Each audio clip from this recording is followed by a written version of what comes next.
Dear students, welcome to Learner's World. In this video, I'm going to talk about exam-oriented 3-mark questions, Part 2, Foundations of Literary Theory, FUGP, Semester 5, English Language and Literature, Calcutta University. Explain agency. Agency is the ability of individuals to make choices and act independently. It shows that people can influence society and shape their own lives. Agency എന്ന് പറയുന്നത് ഒരു വ്യക്തിക്ക് സ്വന്തം തീരുമാനങ്ങൾ എടുക്കാനും സ്വതന്ത്രമായിട്ട് പ്രവർത്തിക്കാനുള്ള കഴിവാണ്.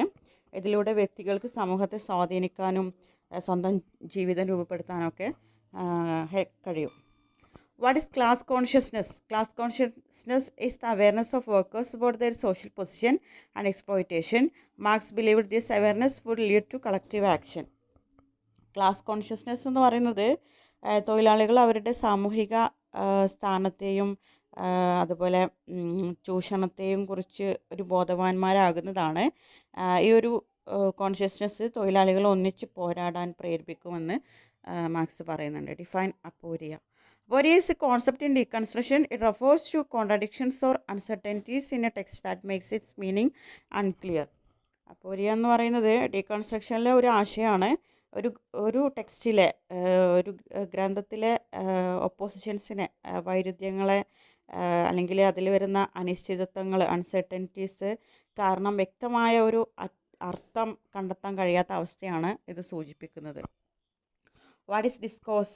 According to Michel Foucault, discourse is a system of language and knowledge that shapes how people think and understand the world. It is closely connected with power. Discourse എന്ന് പറയുന്നത് മിഷേൽ ഫൂക്കോയുടെ ഒരു ടേമാണ്. അദ്ദേഹത്തിൻ്റെ അഭിപ്രായത്തിൽ ആളുകളുടെ ചിന്തകളെയും അറിവിനെയും രൂപപ്പെടുത്തുന്ന ഭാഷയുടെയും ആശയങ്ങളുടെയും സംവിധാനമാണ് ഈ ഒരു ഡിസ്കോഴ്സ് എന്ന് പറയുന്നത്. ഇത് പവറുമായിട്ട് അടുത്ത് കണക്റ്റഡ് ആയിട്ട് കിടക്കുന്നതാണ്. Define colonial discourse. Colonial discourse refers to the language and ideas used by colonizers to justify colonial rule. It often presents colonized people as inferior and the colonizers as superiors. Colonial discourse എന്ന് പറയുന്നത് അതായത് കോളനിവൽക്കരണത്തെ ന്യായീകരിക്കാൻ colonisers അവർ ഉപയോഗിച്ച ഭാഷയും ആശയങ്ങളുമാണ് ഇത്. അതായത് കോളനിവൽക്കരിക്കപ്പെട്ട, അതായത് colonised ആയിട്ടുള്ള ആളുകൾ താഴ്ന്നവരായിട്ട്, ഇൻഫീരിയറായിട്ട്, അതുപോലെ കോളനൈസേഴ്സ് അവർ സുപ്പീരിയർ ആയിട്ടുമാണ് പ്രസൻറ്റ് ചെയ്യുന്നത്. Define synchronic analysis. Synchronic analysis studies a language at a particular point in time without considering its historical development. This method was introduced by Ferdinand de Saussure. Synchronic analysis എന്ന് പറയുന്നത് ഒരു ഭാഷയെ ഒരു നിശ്ചിത സമയഘട്ടത്തിൽ പഠിക്കുന്ന രീതിയാണ്. ഭാഷയുടെ ചരിത്രപരമായ മാറ്റങ്ങൾ പരിഗണിക്കാതെ അതിൻ്റെ നിലവിലുള്ള സ്ട്രക്ചറാണിത് പഠിക്കുന്നത്. ഈ ഒരു ആശയം അവതരിപ്പിച്ചത് ഫെർഡിനാൻഡ് ഡി സൊഷൂർ ആണ്.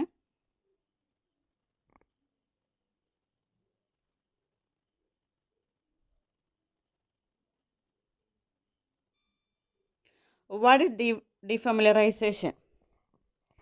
Defamiliarization is a concept by Victor Sloczi. It makes ordinary things appear strange so that readers pay closer attention to them. Defamiliarization എന്ന് പറഞ്ഞ ആശയം വിക്ടർ സ്ലോസ്കിയാണ് അവതരിപ്പിച്ചത്. സാധാരണ കാര്യങ്ങൾ അസാധാരണമായിട്ട് അവതരിപ്പിച്ച് വായനക്കാരൻ്റെ ശ്രദ്ധ ആകർഷിക്കുന്ന ഒരു ഒരു literary ടെക്നിക്കാണിത്. Explain repression. Repression is a defense mechanism explained by Sigmund Freud. It pushes painful memories and unacceptable desires into the unconscious mind. Repression എന്ന് പറയുന്നത് സിഗ്മണ്ട് ഫ്രോയിഡ് വിശദീകരിച്ച ഒരു പ്രതിരോധ സംവിധാനമാണ്.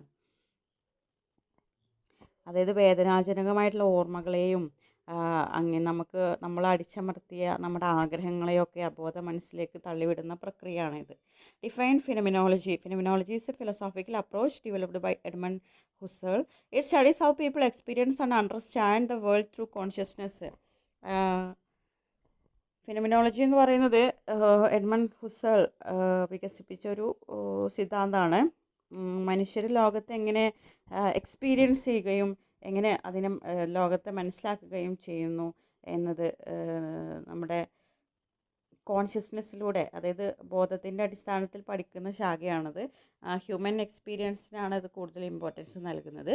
What is historical materialism? Historical materialism is Karl Marx's theory that history develops through economic conditions and class struggle. Changes in society are driven by material and economic forces. Historical materialism എന്നത് കോൾമാർക്സ് അവതരിപ്പിച്ച സിദ്ധാന്തമാണ്. സാമ്പത്തിക സാഹചര്യങ്ങളും അതുപോലെ വർഗസമരവുമാണ് ചരിത്രത്തെയും സാമൂഹിക മാറ്റങ്ങളെയും മുന്നോട്ട് നയിക്കുന്ന ഒരു പ്രധാന ശക്തികളെന്ന് ഈ സിദ്ധാന്തം പറയുന്നുണ്ട്. Explain autonomy in feminist thought. Autonomy in feminist thought means a woman's freedom to make her own decisions about her life, body, education and career. It promotes equality and independence. Autonomy എന്നത് സ്ത്രീകൾക്ക് സ്വന്തം ജീവിതം, വിദ്യാഭ്യാസം, തൊഴിൽ എന്നിവയെക്കുറിച്ചിട്ട് സ്വതന്ത്രമായി തീരുമാനിക്കാനുള്ള അവകാശമാണ്. ഇത് സ്ത്രീകളുടെ സ്വാതന്ത്ര്യവും സമത്വവും ഒക്കെ പ്രോത്സാഹിപ്പിക്കുന്നുണ്ട്. Define hegemony. Hegemony is the cultural and ideological dominance of one group over others. Antonio Gramsci said the ruling class maintains power by gaining people's consent through culture, education and media. ഹെജമണി എന്ന് പറയുന്നത് ഒരു വിഭാഗം മറ്റുള്ളവരുടെ മേൽ സാംസ്കാരികവും ആശയപരവുമായിട്ടുള്ള ഒരു ആധിപത്യം സ്ഥാപിക്കുന്നതാണ്. Antonio Gramsci ആണ് ഇത് ഇൻട്രൊഡ്യൂസ് ചെയ്തിരിക്കുന്നത്. അദ്ദേഹത്തിൻ്റെ അഭിപ്രായത്തിൽ വിദ്യാഭ്യാസം, മീഡിയ, റിലീജിയൻ, കൾച്ചർ എന്നിവയിലൂടെ ജനങ്ങളുടെ സമ്മതം നേടിയെടുത്താണ് റൂളേഴ്സ്, ഭരണവർഗങ്ങൾ, റൂളിംഗ് ക്ലാസ് ഈ ഒരു പവർ നിലനിർത്തുന്നത്. What is the death of the author? The death of the author is an essay by Roland Barthes. It argues that readers not the author creates the meaning of a text. The death of the author എന്നത് Roland ബാർത്ത് എഴുതിയ പ്രശസ്തമായിട്ടുള്ള ഒരു വർക്കാണ്, ഒരു ലേഖനമാണ്. ഒരു ഗ്രന്ഥത്തിൻ്റെ അർത്ഥം എഴുത്തുകാരനല്ല വായനക്കാരനാണ് സൃഷ്ടിക്കുന്നത് എന്നാണ് ഇതിൽ പറയുന്നത്. Explain discourse power relationship. According to Michel Foucault, power and discourse are closely connected. Those in power shape knowledge and influence what society accepts as truth. Michel ഫുക്കോയുടെ അഭിപ്രായത്തിൽ ഡിസ്കോഴ്സും പവറും പരസ്പരം ബന്ധപ്പെട്ട് കിടക്കുന്നുണ്ട്. അധികാരമുള്ളവർ അറിവും സത്യവും ഒക്കെ രൂപപ്പെടുത്തും. സമൂഹം സത്യമെന്ന് സ്വീകരിക്കുന്ന ആശയങ്ങളെ നിയന്ത്രിക്കുകയൊക്കെ ചെയ്യും പവറുള്ള ആളുകൾ.